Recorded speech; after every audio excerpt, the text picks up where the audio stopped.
mbaye kaze kuri Rugimbana Sport kuri wa kane rero ibinyamakuru byanditse iki reka dukore ituru y'ibinyamakuru duhera mu gihugu cy'Ubutaliyani. La Gazzetta dello Sport ikavuga ati kubw'amahirwe nuko Lukaku yari ahari, akaba rero ikipe ya Inter Dome iranganyije n'ikipe ya Borussia Mönchengladbach muri Champions League ibitego 2-2, Rome Besbayeni ndetse na Jonas Hoffmann kwa n'ikipe ya Borussia Mönchengladbach mu gihe Lukaku ari watsinze ibyo bitego kuri n'ikipe ya Inter Dome. Iyi Bombardier rero ikaba yitwaye neza cyane kabisa mu Kongomani w'umubirigi, mu gihe kandi ku rundi ruhande rero ntago byaba binameze neza cyane mbere ya match kwa n'ikipe ya Inter Dome, dore ko Ashraf Hakimi akarero yaje kuba yandura coronavirus COVID-19, mu gihe kandi cy'amakuru kinagaruka ku ikipe ya Atalanta yitwaye neza cyane tsindira muri Denmark Midland ibitego 4 byose ku busa, Zapata, Papu, Muriel ndetse na Miranchuk. La Gazzetta dello Sport kandi kabigaruka rero kuri anniversaire izagirwa ku munsi w'ejo na Pelé, igihanganye cy'umupira w'amaguru rero cy'umurejande kabisa, akaba rero uyu musaza ku myaka 80 rero azuzuza ejo, tumubwira ati joyeux anniversaire. By the way tunavuga joyeux anniversaire ku musaza Arsene Wenger nawe wagize isabukuru kuri uyu munsi. Tutto Sport mu gihugu cy'Ubutaliyani ikaba rero yagarutse kuri ikipe ya Inter Dome ndetse na Atalanta yitwaye neza cyane. Ikinyamakuru kandi kinagaruka ku mikino ya Europa League kuri uyu munsi. Celtic iri gukina n'ikipe ya Milan, mu gihe ikipe ya Napoli ikina na AZ Alkmaar ifite abakinnyi benshi bari hanze kubera ikibazo cya coronavirus COVID-19, mu gihe kandi ikipe ya AS Roma iraza kuba ikina n'ikipe ya Young Boys Berne yo mu gihugu cy'Ubusuwisi. Tutto Sport ikaba rero yagarutse muri hano Alvaro Morata ndetse na Cristiano Ronaldo. Ikinyamakuru kivuga kiti Barcelona uri kutubona, akaba rero ikinyamakuru cyatangiye gushyushya match ya Juve ndetse na Barcelona icyumweru gitaha, mu gihe Cristiano Ronaldo atarakiruka coronavirus COVID-19 cyegereje gusa fever yatangwa n'abaganga ba UEFA. Twekeshe mu gihugu cya Espagne, nawe urabyumva ibinyamakuru by'i Catalonia byishimye cyane yo Madrid yagaraguritse, akaba rero ikipe ya Madrid yatsinzwe n'ikipe ya Shakhtar Donetsk ibitego 3-2. Mana Salomon Varane aritsinda, hanyuma Tete aterekamo ikindi gitego kuri ikipe ya Shakhtar Donetsk, mu gihe kandi Madrid yatsindiwaga na Vinicius Junior igitego cye cyaje gisanga cyo Modric yari yatsinze ku ishoti rikomeye rya kure, ariko ntibyari bihagije cyane. Ikinyamakuru Sport rero kikaba kivuga kiti Real Madrid yatsinzwe 3 mu gice cya mbere, igaragaza umupira uri kuri ni viri terrible ati imbere ya Clasico. Nawe urabyumva ni viri terrible. Mu gihe Mundo Deportivo ivuga ati inzozi mbi kabisa mbere ya Clasico. Madrid rero ikaba yakubiswe muri mita ibitego 3 ku busa kabisa mu gice cya mbere. Ikinyamakuru kivuga kiti mu gice cya kabiri nubwo bagejeje gukina umupira, naho ubundi umupira bakinye rwose wari ufite niveau iri hasi. Ikinyamakuru AC ki Madrid kikaba kivuga ati Real Madrid yarakaye cyane kabisa nyuma y'uko rero ikipe ya Shakhtar Donetsk yabatunguye baterekamo ibitego 3 mu gice cya mbere inabarusha. Ikinyamakuru rero kinagaruka ku magambo ya Zidane wavuze ati ndi responsable yo kuba twatsinzwe, abakinnyi bari bankeneye mu kibuga ariko ntago nigeze ntanga ibisubizo ku bibazo bari bafite mu kibuga kabisa, sinigeze ntanga ibisubizo bizima. Ikinyamakuru Marca cyo kivuga kiti umunsi kundi amakipe ya Madrid ari kwitwara nabi, akaba rero ikinyamakuru kigaruka kuri Bayern Munich yagiye ikipe ya Atletico Madrid ibitego 4 ku busa, akaba Kongman yatsinzemo ibitego 2 Leo Goretzka ndetse na Corentin Tolisso, mu gihe iki kinyamakuru kandi kiragaruka ku ikipe ya Shakhtar Donetsk rero yatsinze ikipe ya Madrid ibitego 3-2. Zidane yishyiraho amakosa yose ati insinzwe mu yimbaza. Abora mu gihugu cya Portugal ikagaruka ku ikipe ya Man City yatsinze rero Porto ibitego 3-1 ku Naguero, Ilkay Gundogan na Ferran Torres watsindaga igitego cye cya mbere mu ikipe ya Man City muri Champions League kuri match yarabanjemo mu ikipe ya Man City muri Champions League.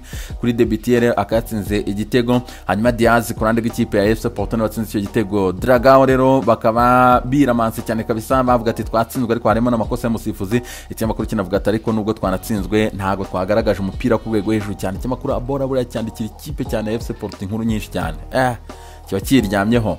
DML ikabigaruka ku ikipe ya Man City rero ivuga ati Top Gun kabisa, Ilkay Gundogan rero akaba yatsinze igitego mu bitego City yatsinze, mu gihe kandi ikinyamakuru Daily Express kivuga kiti Man City yarangije akazi atariko yatakaje Fernandinho. Ikinyamakuru The Sun kikatubwira ati Fernandinho agomba kujya hanze ibyumweru 6. The Sun ikaba yagarutse rero ku ntwaro za Pep Guardiola rero zagaragaje imbaraga rero Man City itsinda ikipe ya FC Porto ibitego 3-1. Ikinyamakuru kitubwira ati rero Ilkay Gundogan yagarutse mu bihe bye byiza. Daily Star ikaba rero yagarutse ku ikipe ya Liverpool mu by'ukuri yitwaye neza cyane rero ina keeping clean sheet itsinda ikipe ya Amsterdam igitego 1-0 kitsinzwe na Nicolas Tagliafico. Ikinyamakuru kivuga ati nta Virgile nta probleme. The Sun ikavuga ati nta Virgile atirezi bari ibitekerezaho. Ikaba rero ikinyamakuru kivuga kiti kabisa Fabinho yageze naho aba mu muzamu kabisa, kuramo umupira wa nyuma waganaga mu izamu. Rero ikinyamakuru kivuga kiti wapi ibyo bintu uvuga wa kinyamakuru we uri mu biki. De Mira ikavuga ati nta Virgile atariko barwanye baza gutahukana intsinzi kabisa, atariko kuri gift bahawe ku gitego cya comedy kitsinzwe rero na Nicolas Tagliafico. De Mira ikabagarutse kandi ku ikipe ya Arsenal na Ozil byabaye ibibazo. Mikel Arteta akavuze ati impamvu twamutaye hanze ati nakominitse neza, namuvugishije neza, ati impamvu twamukuye mu masquad yose ati ni impamvu ijyanye n'umupira w'amaguru. Mikel Arteta ikinyamakuru De Mira gitakiza kimubwira ati uzabeshya abandi. Akaba rero ikinyamakuru De Mira kibisobanura neza cyane kivuga ati impamvu bamutaye hanze ni ku nyungu z'ubucuruzi bw'ikipe ya Arsenal. Impamvu bataye hanze Ozil akaba yaravugiye abayisilamu bo mu ntara ya Xinjiang hara mu Bushinwa, abayisilamu b'ahantu bitwa Uyghur. Akaba abayisilamu ngo bamerewe nabi cyane, barafashwe nabi cyane leta y'Abashinwa. Ozil arabivuga. Ozil akimara kubivuga CCTV ihita ibwira Arsenal yuko igihe Ozil azaba ari mu kibuga batazigera berekana match ya Arsenal. Ikindi De Mira igakomeza itubwira yuko ikipe Arsenal ifite amaresitora mu gihugu cy'Ubushinwa. Minisiteri y'ububanyi n'amahanga y'Abashinwa ndetse na FA y'Abashinwa bahise batanga itegeko ryihuse cyane nyuma y'uko avugiye bari abayisilamu avuga ko leta y'Abashinwa ibafashe nabi. Abashinwa banga umuntu bavugira ku gihugu shaho, bahise bamukura kuri platform yabo yitwa Weibo ni nka Twitter y'Abashinwa. Bahise bamukuraho, yari afite aba followers miliyoni 4, bahita bahanagura account gamushenze. Akaba rero Ozil ibibazo ni ibibazo, bakaba rero baramutaye hanze. Arsenal ejo yanandikire tere kabisa so bad avuga ati jewe nzaharanira uburenganzira bw'abantu mpaka ntago nzarebera abantu babaho nabi cyane ngo ndebe inyungu zanyu. Aravuga ati n'ubundi abantu please ntibakigira umutima mwiza. Ozil rero bakaba baramutaye hanze, akaba agomba kwitoza n'abatenzi imyaka 23 b'ikipe ya Arsenal. Ni ibibazo mwabantu. Amakuru De Mira kandi kirakomeza kitwereka ngaha abakinnyi rero bataye hanze n'abakipe kabisa yabo abata hanze kuko ntago bari mu masquad azakina Premier League iyi saison.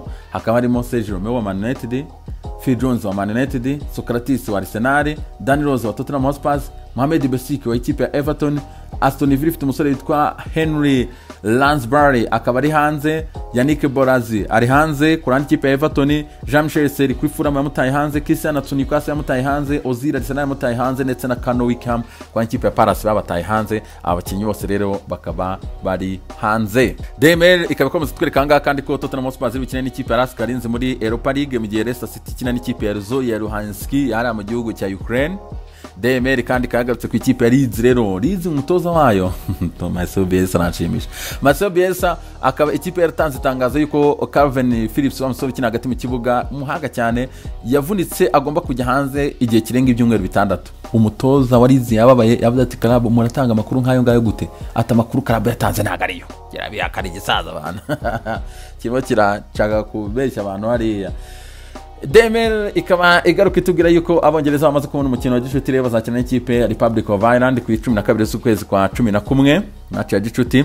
Ikinyamakuru L'Equipe kikaba cyagarutse kuri Mathieu Valbuena rero yahanye ikipe ya Marseille nk'uko ikinyamakuru kibivuga. Akaba rero Olympiacos yatsinze igitego kimwe ku busa ikipe ya Olympique Marseille kuri pass ya Valbuena y'iminota yanyuma mu nyongera rwose.